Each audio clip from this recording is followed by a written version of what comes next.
जय श्री कृष्णा गाइज। स्वागत है आपका हमारे चैनल में। तो चलिए कहानी को शुरू करते हैं। कहानी का शीर्षक है जब बहू ने सास को कूड़े का खाना खाते देखा। जब एक बहू ने अपनी सास को कूड़े के ढेर से खाना उठाकर खाते देखा तो बहू ने किया कुछ ऐसा कि उसका पति देखता रह गया। मेरा नाम रीना है।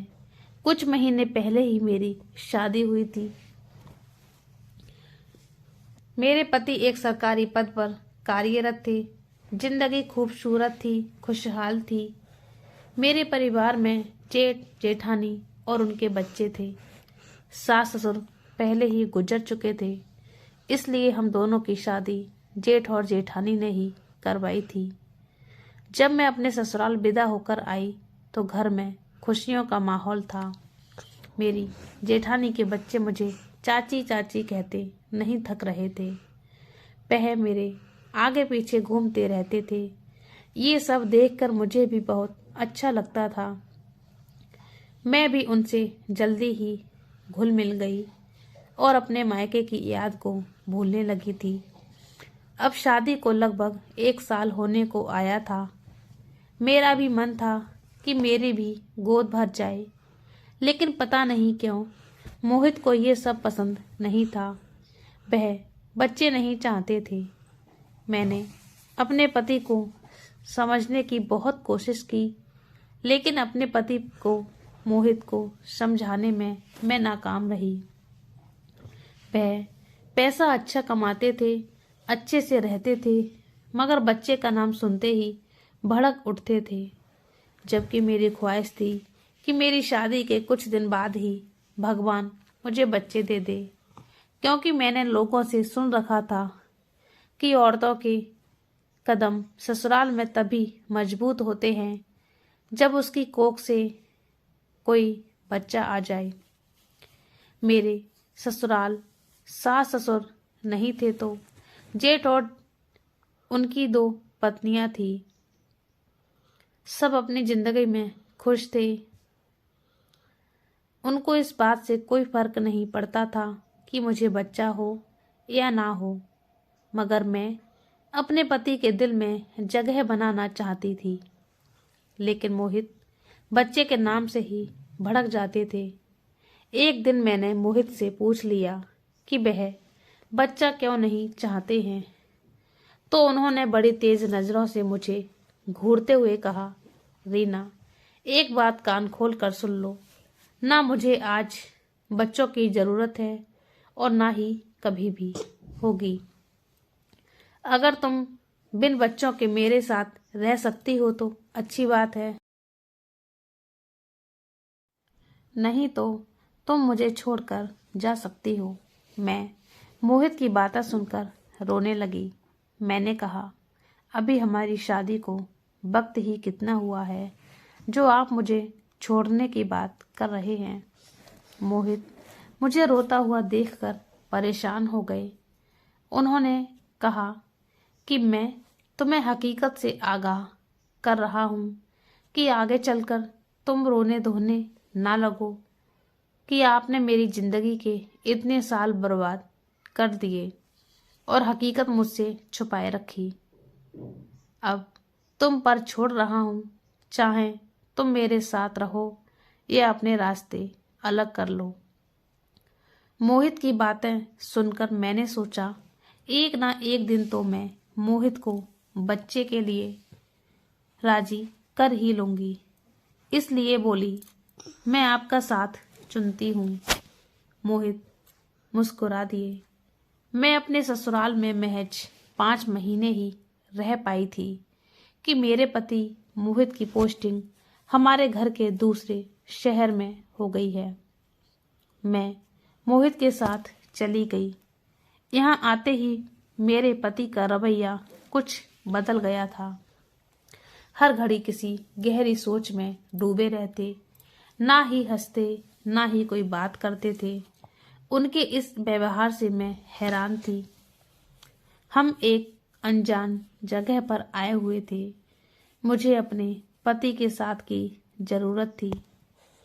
मेरा दिल यहाँ पर बिल्कुल भी नहीं लगता था। ऐसे में हम दोनों पति पत्नी एक दूसरे का सहारा बनने पर मोहित ने तो मुझसे बात तक करना छोड़ दिया था। मैं उनसे कुछ पूछती तो बस हूँ और हाँ मैं जवाब दे देते। उनके अंदर अजीब से बदलाव आ गए थे। एक रात तो मेरी आंख उनके चीखने से खुली थी। मैं घबरा ही गई। मोहित बच्चों की तरह बिलख बिलख कर रो रहे थे। मैंने पूछा, मोहित आपको क्या हुआ है? उन्होंने कहा, बुरा सपना देखा है इसलिए डर गया हूँ। फिर वह मेरा हाथ पकड़कर सारी रात रोते रहे। मोहित का ये रूप देखकर तो मैं एकदम घबरा गई। सुबह हो गई थी तो वह बिल्कुल नॉर्मल थे, जैसे रात में कुछ हुआ ही ना हो। मैंने उनसे पूछा कि मोहित रात में आपको क्या हुआ था? तो उन्होंने कहा, कुछ नहीं हुआ था, तुम इस मामले में ज़्यादा परेशान मत हो, कहकर वह खाने के मेज से उठकर अपनी जॉब पर चले गए थे। उस दिन से मैं हरदम परेशान और उदास रहने लगी थी। मोहित का ट्रांसफ़र हुए कुछ ही हफ्ते हुए थे। नया ऑफिस था, इसलिए मेरे पति को बहुत ज़्यादा मेहनत करनी पड़ती थी। वह जॉब से लेट ही घर वापस आते थे। घर आकर थके हुए होते थे, आराम करने चले जाते और फिर गहरी सोच में डूबे रहते थे और अक्सर ही वह रातों को चीख चीख कर रोते।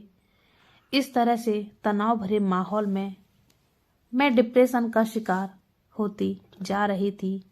आस पड़ोस में भी किसी से बातचीत नहीं थी। मैं दिल की बात कह सकूं। मैं बहुत अच्छा हलवा बनाती हूँ। मैंने सोचा हलवा बनाकर कुछ आस पड़ोस के लोगों को दे आती हूँ।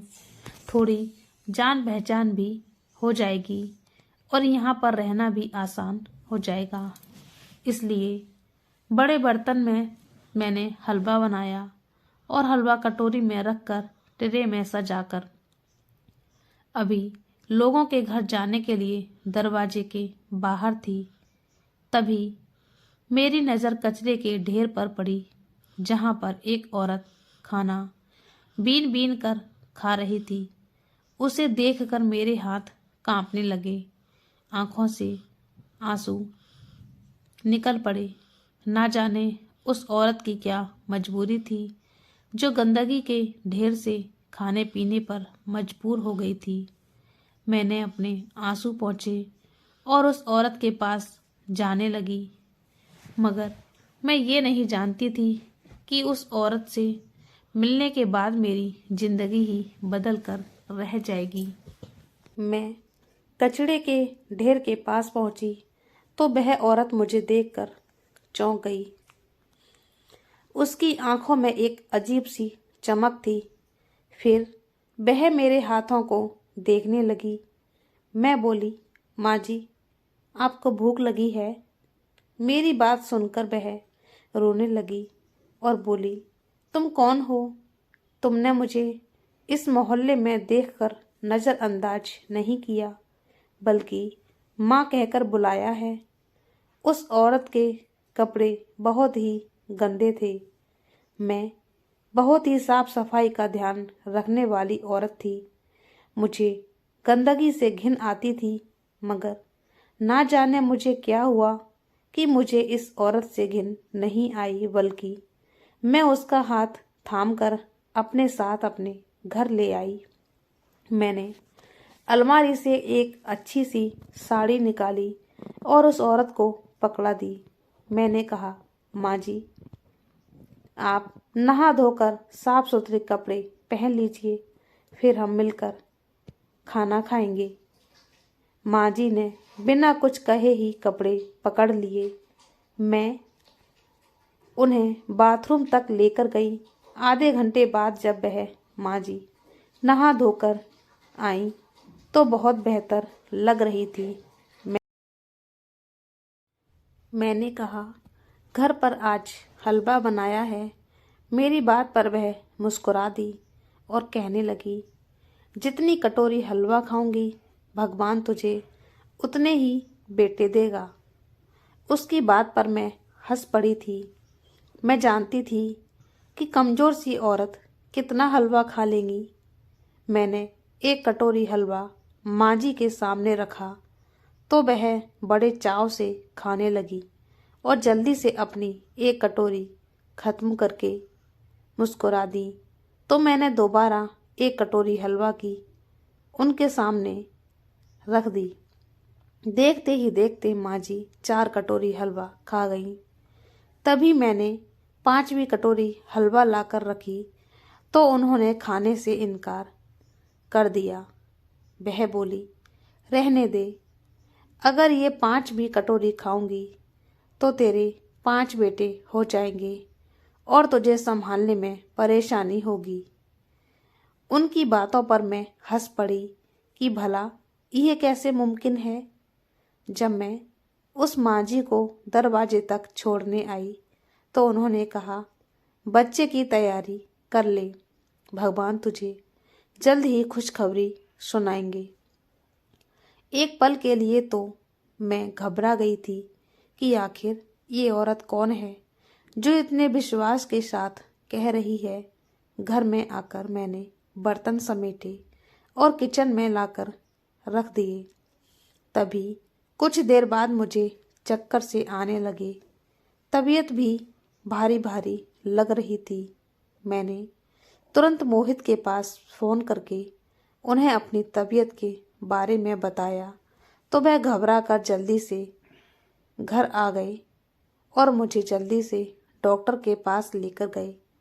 पर डॉक्टर की बात सुनकर मैं और मोहित दोनों दंग रह गए। डॉक्टर ने कहा, मुबारक हो, आप माँ बनने वाली हैं।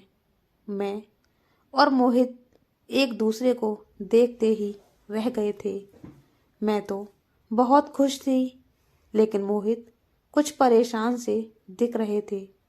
हॉस्पिटल से वापस आते वक्त मैंने मोहित से पूछा कि लगता है आप इस खबर से खुश नहीं हैं।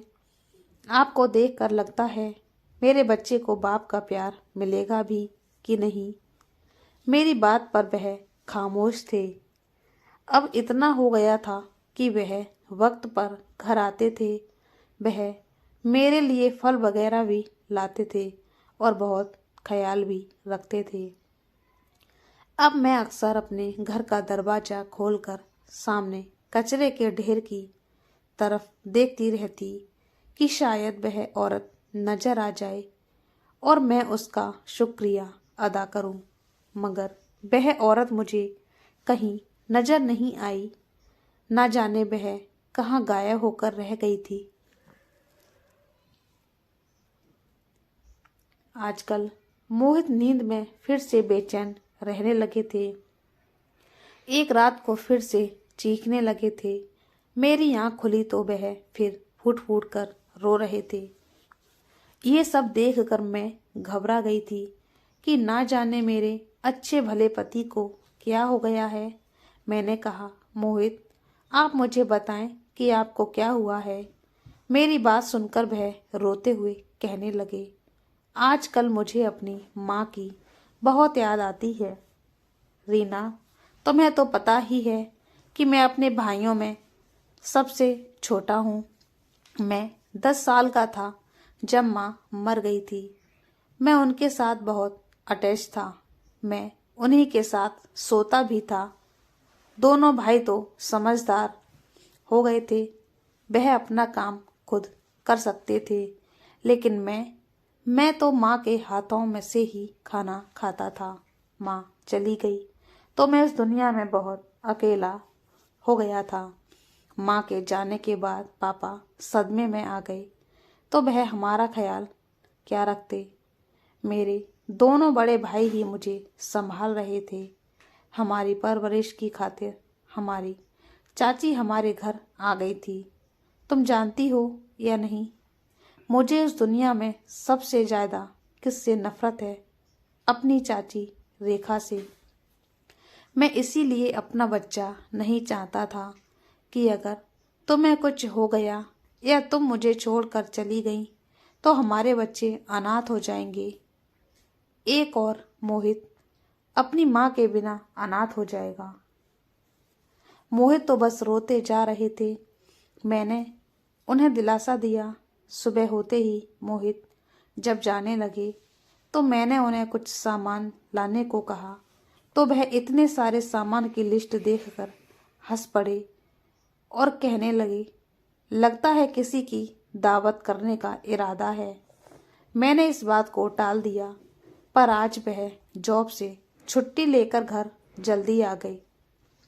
मैं पूरा घर चमका चुकी थी और कपड़े भी बिछा चुकी थी। मैं चाहती थी कि मोहित की माँ की शांति के लिए छोटी सी पूजा करवा कर कुछ लोगों को भोजन करवा दूं। जब मोहित घर आए तो ये सब देखकर पूछने लगे, ये सब क्या है रीना? मैंने कहा, आपकी माँ की आत्मा की शांति के लिए कुछ लोगों को भोजन करवाना चाहती हूँ। मेरी बात सुनकर मोहित की आंखों में खून उतर आया। वह गुस्से में बोले, रीना, तुम ये सब सजा कर बैठी हो। तुमने मेरे जज्बातों को ठेस पहुंचाई है। इतना कहकर मोहित ने मुझे एक थप्पड़ मारा। मैं संभल ना सकी और सोफे पर जाकर गिर पड़ी। मोहित घर की चीजें तोड़ने लगे, जबकि मेरे पेट में तेज दर्द होने लगा था। अभी तो मेरा 7वां महीना ही चल रहा था। मेरी तबीयत को देखकर मोहित घबरा गए और मुझे जल्दी से अस्पताल लेकर गए। डॉक्टर ने मेरा चेकअप किया तो बोली कि डिलीवरी का वक्त हो गया है। डॉक्टर मुझे लेबर रूम में लेकर गई। ऑपरेशन के 4 घंटे बाद मुझे होश आया तो मैंने डॉक्टर से अपने बच्चों के बारे में पूछा। मोहित भी सामने ही खड़े थे। वह मुझे बड़ी अजीब नज़रों से देख रहे थे।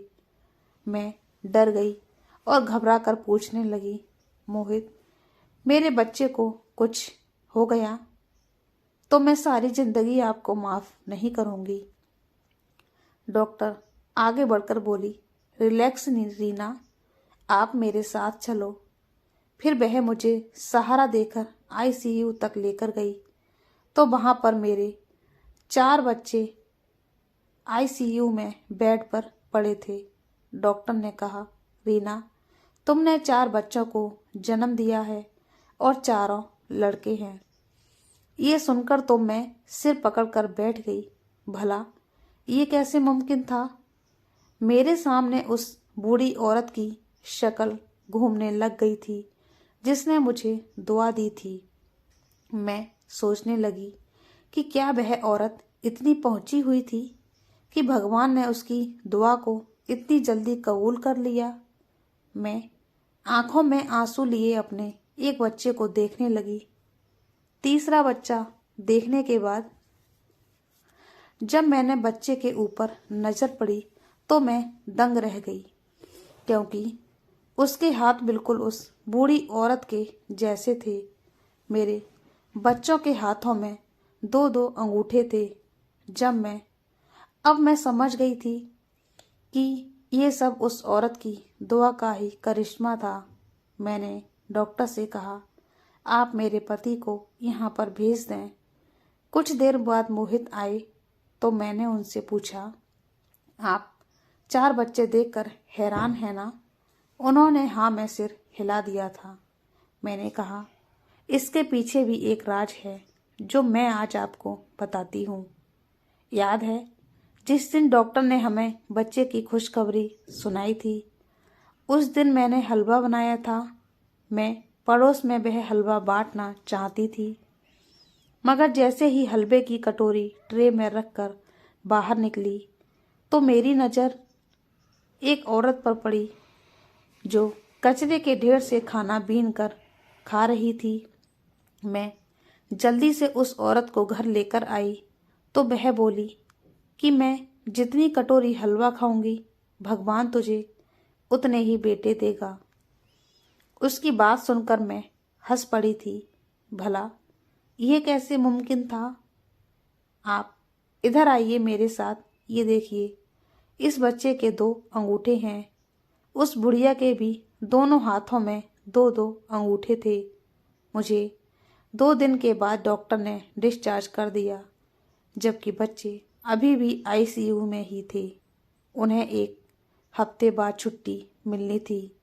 मैं और मोहित घर आ गए और बच्चों के लिए खरीदारी करने लगे। मोहल्ले वाले भी 4 बच्चों की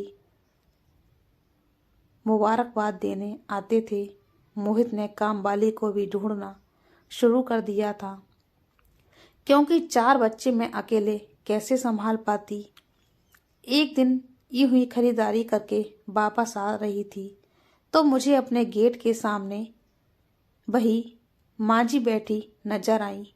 मैं दौड़कर उनके पास आई और बोली, माँ तुम? तो वो मुझे देखकर मुस्कुराने लगी और बोली, 4 बेटे, मुबारक हो। मैं उस माँ जी को घर लेकर आई तो उन्होंने कहा, मुझे बच्चे दिखा। मैंने उनसे कहा, माँ जी बच्चे तो अभी अस्पताल में हैं। माँ जी परेशान हो गईं और भगवान से दुआ करके बोली कि मैंने तो सेहतमंद बच्चों की दुआ की थी। मुझे वह चारों के चारों बच्चे सेहतमंद ही चाहिए। एक को भी कुछ हुआ तो मैं तुमसे रूठ जाऊंगी। मैं उस औरत की बात सुनकर घबरा गई थी।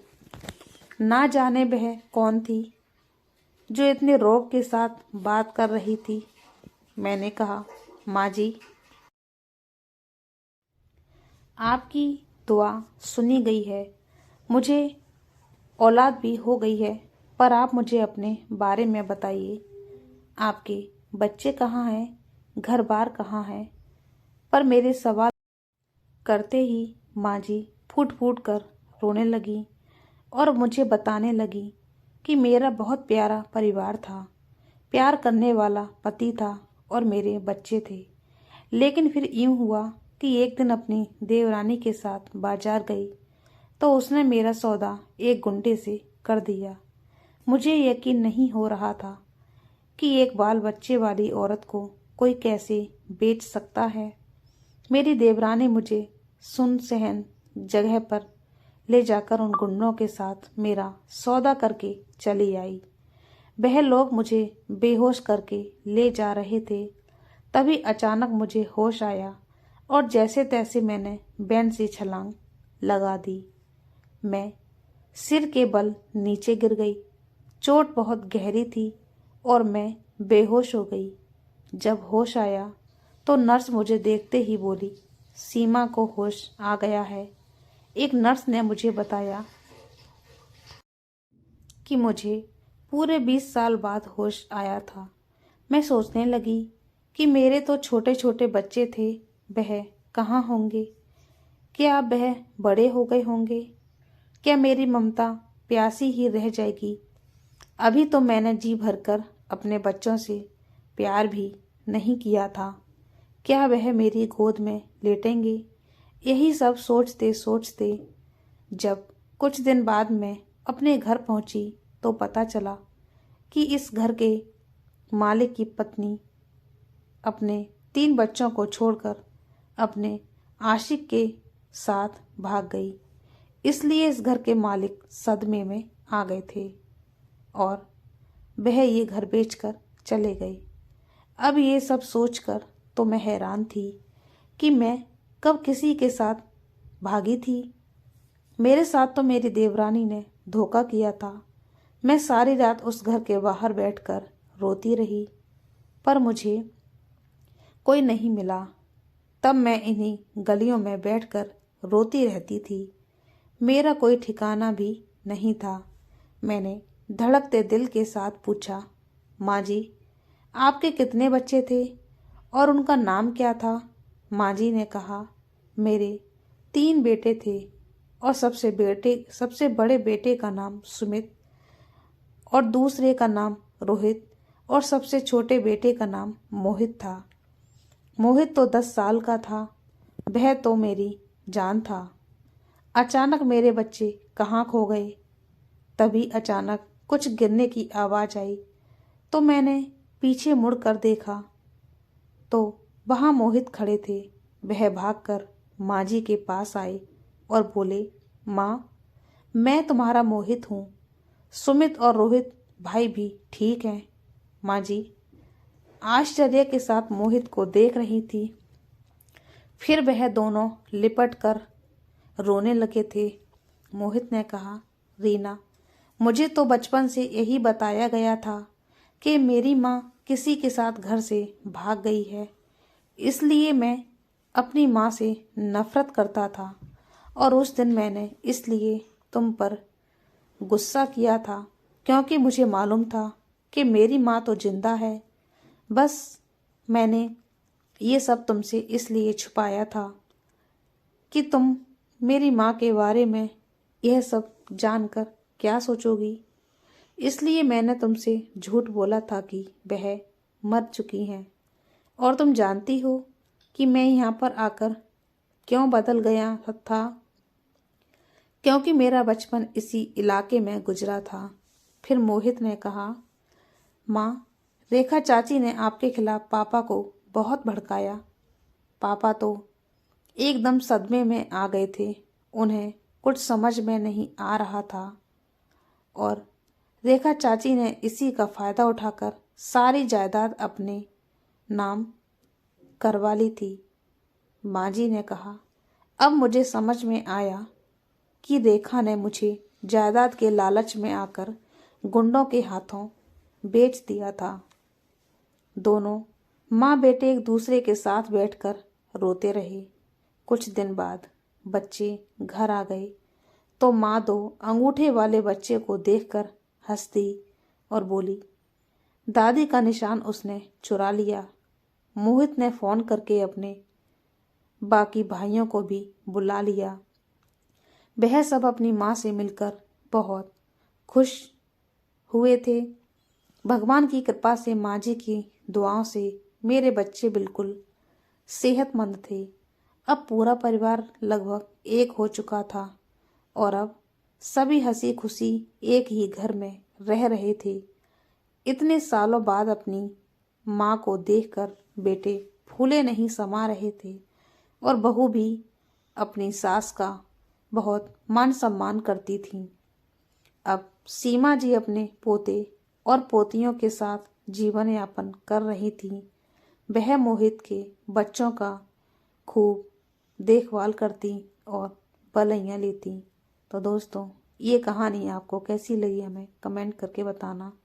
और आप हमारे चैनल पर नए हैं तो हमारे चैनल को सब्सक्राइब कर लीजिए और बेल आइकन को दबा दीजिए ताकि हमारी कहानी सुनने को आपको मिलती रहेगी। कहानी को पूरा देखने के लिए धन्यवाद। जय श्री कृष्णा। राधे राधे।